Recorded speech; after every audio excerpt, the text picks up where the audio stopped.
Salut à tous, on se retrouve ce soir pour parler du FC Barcelone. On va débriefer ce match qui vient de se terminer là, il y a quelques minutes. Donc c'était un match d'Europa League, quart de finale aller entre l'équipe de Francfort et l'équipe du Barça. Score final 1 partout, un but de Knof, côté Francfort contre un but de Ferran Torres à la 66e minute, un côté Blaugrana, magnifique combinaison sur ce but avec Frenkie de Jong, un vraiment très très beau but des Blaugrana, très beau but aussi côté allemand. Donc de nouveau les gars, le FC Barcelone concède on va dire le match nul lors du match aller des matchs élimination directe cette saison, vous vous souvenez, contre Naples en 16e de finale, match aller, match nul, match retour, victoire des Blaugrana contre le Galatasaray en 8e de finale, match aller, match nul et match retour, victoire des Blaugrana. Donc là de nouveau le scénario se reproduit, match aller, match nul. On verra ce que ça va donner semaine prochaine, cette fois-ci au Camp Nou. Donc voilà, c'est un match où le Barça s'est fait bouger ce soir. Vraiment, ça a été une très très belle équipe de Francfort en face. Un petit coup d'œil tout d'abord au stats de la partie, peut-être pour ceux qui n'ont pas vu le match, pour vous montrer voilà à quoi ça ressemblait, ce match d'Europa League. Donc niveau possession de balle, bon là il n'y a pas trop de surprise, on savait que le Barça allait avoir le monopole du ballon. Ils ont eu plus de 66% de possession de balle, 34% pour les Allemands. Mais si on regarde les tirs, c'est bien l'équipe de Francfort qui a été l'équipe la plus dangereuse ce soir, seulement 34% de possession de balle, mais plus de 18 tirs pour l'équipe allemande, dont 5 tirs cadrés, alors que les Blaugrana 7 tirs, 4 frappes cadrées, 1 but. Donc voilà, c'est plutôt on va dire un score plutôt logique par rapport aux tirs cadrés. Mais voilà, j'ai l'impression qu'une équipe, chacune a eu sa mi-temps. La première période a été quand même en faveur quand même des Allemands. Ils ont quand même d'énormes occasions. Je me souviens de leur défenseur Toprak. Au bout de 2 minutes de jeu, il est tout seul devant Ter Stegen. Il ne trouve pas le cadre. C'est vrai qu'ils auraient pu punir énormément à cette équipe Blaugrana. Il y a eu beaucoup de laisser-aller dans la défense du FC Barcelone, surtout en première période. Ça a été un petit peu mieux en deuxième période avec les entrées, par exemple, j'ai noté de Dembélé et Frenkie de Jong, qui ont fait quand même un bien fou à l'heure de jeu. Il savait que Xavi fallait changer quelque chose pour changer la donne. Il y avait 1-0 avant les entrées des deux joueurs. Ça a changé la donne. À côté FC Barcelone, puis après l'équipe de Francfort, après un carton rouge. Donc ça a été un petit peu plus compliqué. Bien sûr, le Barça poussait. Mais voilà, quand même, je trouve que c'est un résultat, on va dire, plutôt logique. Voilà, ce 1 partout. Après, voilà, concernant le match retour, tout reste jouable, que ce soit côté allemand ou côté Blaugrana. Après, le Barça recevra cette fois-ci au Camp Nou semaine prochaine. Donc voilà, vraiment, je tiens à féliciter cette équipe de Francfort que je regarde quasiment jamais. Je ne vais pas vous mentir, vraiment ce soir, ils ont vraiment montré que c'est une très belle équipe et qui mérite d'être là. N'oubliez pas qu'au tour précédent, ils ont éliminé quand même l'équipe du Betis Séville. On sait que voilà, le Barça rencontre souvent le Betis, toujours une équipe très coriace. Et voilà, Francfort s'est imposé contre cette équipe du Betis Séville. Donc voilà, déjà le point positif, on va dire, ce soir, c'est que de nouveau le Barça, on va dire, était mené et le Barça a réussi à revenir au score. Mais ça faisait longtemps que je n'avais pas vu le Barça se faire bouger autant lors d'un match. Il y a eu pas mal de matchs. Vraiment, ils ont dominé. Même Naples, où il y a eu le match nul, même contre le Galatasaray, où il y a eu le match nul, ils ne sont pas fait autant bouger. Là, ce soir, vraiment, ils ont concédé beaucoup d'occasions. Des fois, ça a un petit peu fait peur, comme ces défenses Blaugrana ce soir. Après, voilà, c'est quand même match nul. Donc, bien sûr, la qualification reste entièrement jouable pour le FC Barcelone. Donc, on va passer maintenant à la deuxième partie de la vidéo. Comme d'habitude, on va noter une équipe et bien sûr, on va noter le FC Barcelone. Donc, la compo ce soir, je vous ai montré dans l'épisode cet après-midi, je ne sais pas si vous avez regardé la compo probable. Donc, c'est quasiment ce que j'avais dit à midi. Donc, Ter Stegen, bien sûr, Alba, Eric, Piqué, Araujo, Busquets, Pedri, Gavi. J'avais dit ça, j'avais dit que Frenkie de Jong, d'après les compos probables, normalement, il allait commencer sur le banc. Ça a été véridique. Et Ferran, Aubameyang et du coup Adama. Donc en gros, la compo probable que je vous ai montré cet après-midi, les gars, ça a été exactement la compo officielle. Du coup, on commence avec le gardien. Donc le gardien Ter Stegen, les gars. Donc j'ai juste regardé le nombre de tirs. Je me souviens plus de Francfort. Donc c'est 18 tirs. Francfort, donc 5 tirs cadrés. Donc ça veut dire en gros qu'il a fait 4 arrêts. Ter Stegen, beaucoup après de frappes hors cadre. Plus de 18 tirs, beaucoup de frappes qui sont parties un peu partout, sauf dans le but. Bref, donc Ter Stegen, les gars, je lui ai mis quand même une note de 7, les gars, ce soir. Il prend un but après le but, même si c'est Neuer, même si c'est Courtois, peut-être actuellement le meilleur gardien au monde, même si c'est Edouard Mendy, les gars, les meilleurs gardiens de la planète. Je vois aucun gardien arrêter la frappe du joueur Knof là. Il a marqué un magnifique but, les gars, il part en pleine lucarne. Donc voilà, vraiment Ter Stegen, les gars, ne pouvait rien faire sur ce but. Après, voilà, il était, je trouve, très serein, les gars. Il y a eu quand même pas mal de ballons, c'était des fois très chaud. Il a réussi à les prendre, il n'a pas fait de boulette. Pour moi, il a fait un match sérieux. Je lui mets comme une note de 7 malgré le but encaissé. Il a été vraiment très serein derrière. Donc voilà, note 7 pour le gardien allemand. On passe à Jordi Alba.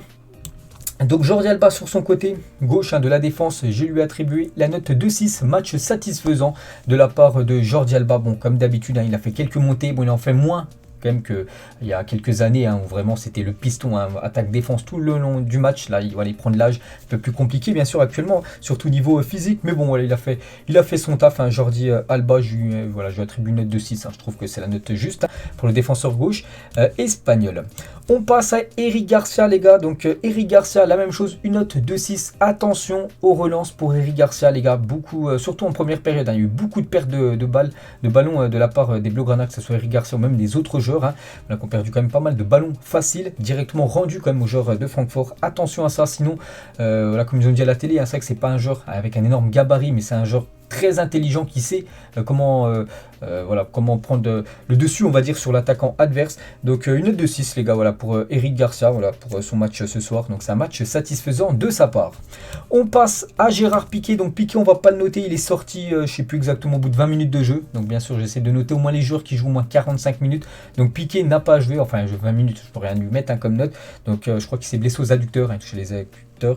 Donc il a été remplacé par Clément Lenglet, la même chose les gars, Clément Lenglet, il a fait son match sur les 70 minutes qu'il a joué. Clément Lenglet, je lui ai attribué la note de 6 pour le défenseur français qui joue très très peu, là il a eu l'occasion de jouer, et voilà, il a fait un match correct, un peu comme tous ses collègues en défense. Donc voilà, 6 Alba, 6 Eric Garcia, 6, la même chose pour Lenglet, et la même chose aussi pour Araujo, les gars. Il s'est bien ressaisi, Araujo, qui a eu beaucoup de difficultés en tout début de match, beaucoup avec Kostic, qui lui a mis pas mal de fois à la misère. Il avait beaucoup de mal, Araujo, et après ça a été un petit peu mieux. Voilà, plus les minutes passaient, plus il commençait à prendre l'ascendant ensuite sur on va dire les attaquants de Francfort. Donc voilà, globalement, si je mettais une note moyenne du match, bien sûr, ça serait aussi une note de 6, un match satisfaisant. Donc voilà, tout le monde à 6, les gars. Les 4 défenseurs, et Ter Stegen, je lui mets quand même 7, parce qu'il a été très rassurant ce soir, malgré ce but en pleine lucarne qu'il a pris.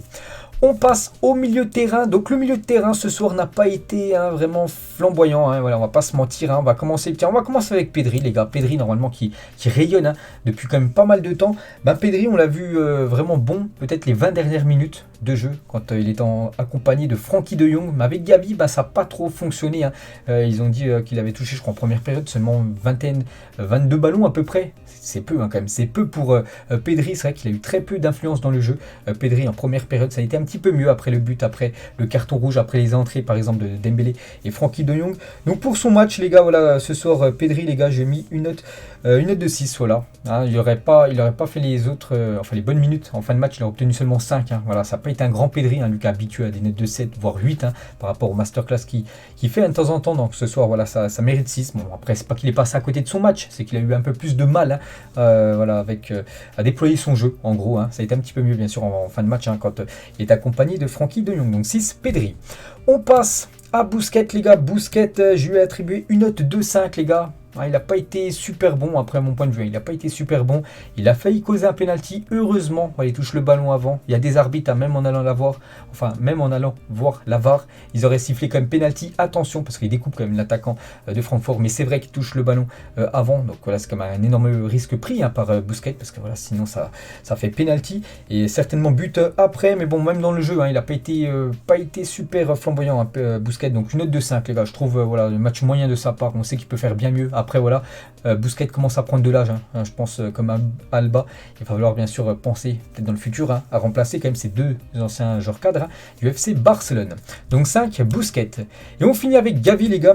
Donc Gavi, le premier je crois, être sorti ce soir. Bon, le deuxième parce que Piqué bien sûr qui est sorti sur blessure. Donc Gavi, la même chose, les gars, une note de 5 ce soir. Voilà, donc c'est pour ça que je vous ai dit, le milieu pour moi du FC Barcelone n'a pas été aussi rayonnant que d'habitude. Donc c'est pour ça 6 Pedri, 5 Busquets et 5 Gavi. Donc Gavi a touché pas mal de ballons, il a subi quand même pas mal de fautes, mais aussi peu influent. Voilà, surtout plus il a joué toute la première période où le Barça quand même a subi quand même en première période. Malgré qu'ils avaient le monopole du ballon, ils ont concédé quand même d'énormes occasions. Et en deuxième période, il est sorti à l'heure de jeu, donc il a joué seulement un quart d'heure. Et après le Barça où ils ont été bons, c'est après les entrées de Frenkie de Jong, voilà, qui l'a remplacé, et Dembélé quand il est rentré sur le jeu. Donc ça n'a pas été non plus un grand match de Gavi, les gars. Donc une note de 5, après on peut le pardonner. N'oubliez pas que Gavi est très très jeune, je crois qu'il a 17 ans toujours, Gavi va sur ses 18 ans là bientôt.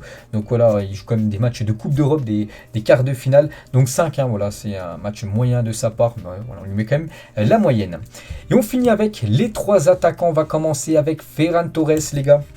Donc Ferran Torres décisif ce soir, hein, c'est qu'il y a eu un but. Donc c'est lui qui marque le but, magnifique combinaison avec Frenkie de Jong. Hein. Frenkie de Jong est rentré, je crois qu'il est rentré à la 60e et à la 66e minute. C'est le but de Ferran Torres, donc pour montrer que Frenkie de Jong, les gars, a été déterminant. Donc Ferran Torres, une note 2-7, hein, voilà, dans un match très fermé comme ça. En plus le Barça perdait, donc il met ce but. Hein, c'est vrai qu'il n'aurait pas marqué, je pense j'aurais attribué seulement 5 voire 4. Hein. Il a été décisif, il met ce but égalisateur, donc bien sûr sa note augmente hein, directement, mais bon il a encore loupé quand même, hein. C'est vrai que Ferran Torres arrive à se créer des occasions, arrive à vraiment se mettre dans des bonnes situations. Le problème c'est que souvent ses frappes sont hors cadre, hein. Je me souviens d'une frappe où il est dans la surface de réparation, elle passe au moins 30-40 mètres au-dessus, hein. C'est ça que vraiment où il doit absolument travailler la finition Ferran Torres, hein.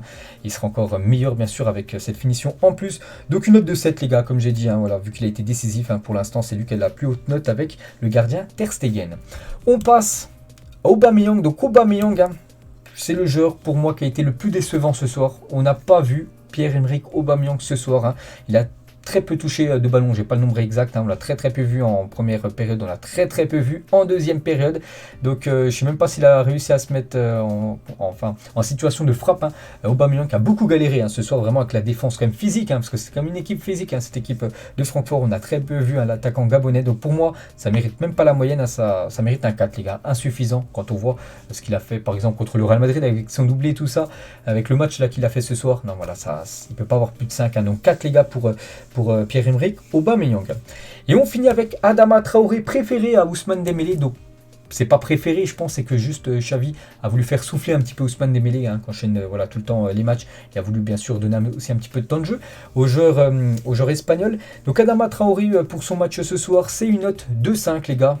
Il a tenté, il a perdu beaucoup de ballons. Après, voilà, c'est un joueur, on sait, il adore percuter, mais ça que beaucoup de déchets hein, ce soir hein, dans le jeu hein, de Adama Traoré.